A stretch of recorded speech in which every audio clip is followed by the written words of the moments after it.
কিচেনে সবাইকে স্বাগত। আজ চলে এসেছি আরও একটা নতুন রেসিপি নিয়ে। আজ আমরা বানাবো রেস্টুরেন্টের মতো চিকেন পকোড়া। তার জন্য আমরা এখানে নিয়ে নিয়েছি 300 গ্রাম বোনলেস চিকেন। চিকেনগুলিকে আমরা এরকম লম্বাভাবে কেটে নিয়েছি। এখন আমরা এই চিকেনগুলিকে ম্যারিনেট করে নেব। তার জন্য আমরা চিকেনগুলিকে একটা বড় পাত্রে ঢেলে নিয়েছি। এবার একে একে সব মশলাগুলি দিয়ে দেবো।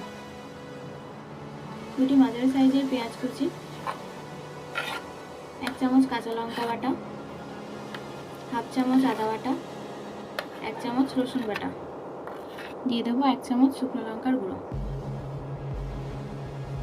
1 চামচ জিরে এবং ধনের ভাজা মশলা, দিয়ে দেবো হাফ চামচ অরিগানো, হাফ চামচ হোয়াইট পেপার, সামান্য একটু আজিনামোটোর, একটু লেবুর রস,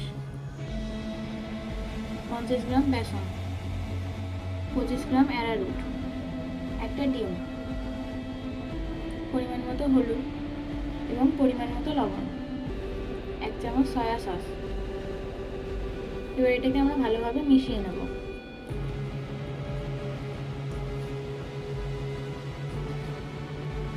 এবার আমরা এটাকে 15 মিনিটের জন্য রেস্টে রেখে দেবো। 15 মিনিট রেস্টে রাখা হয়ে গেছে।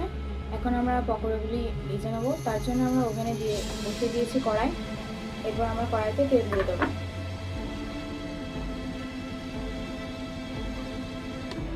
তেলটা গরম হয়ে গেছে। এখন আমরা এগুলিকে একে একে তেলে দিয়ে দেবো।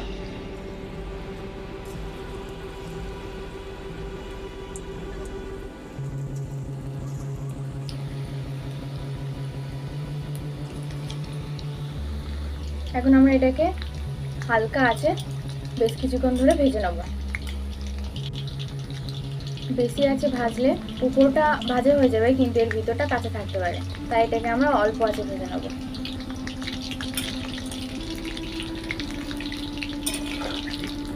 এগুলি ভাজা হয়ে গেছে। এখন আমরা এগুলিকে তুলে নেব। এরপর আমরা একে একে এইভাবে সবগুলি ভেজে নেব। পকোড়াগুলি আমরা একইভাবে ভেজে সবগুলি তুলে নিয়েছি। দেখতে দারুণ হয়েছে এবং এগুলি খুবই ক্রাঞ্চি হয়েছে। এই যে এটা খেতে একদমই রেস্টুরেন্টের মতো হয়েছে। আপনারা সন্ধ্যাবেলা খুব চটজলদি এটাকে বানিয়ে নিতে পারেন টিফিনের জন্য। আমাদের এই রেসিপিটা যদি পছন্দ হয় তাহলে আমাদের ভিডিওটাকে লাইক, কমেন্ট, শেয়ার করবেন। এরকম আরও নতুন নতুন ভিডিও পেতে আমাদের চ্যানেলটিকে সাবস্ক্রাইব করবেন।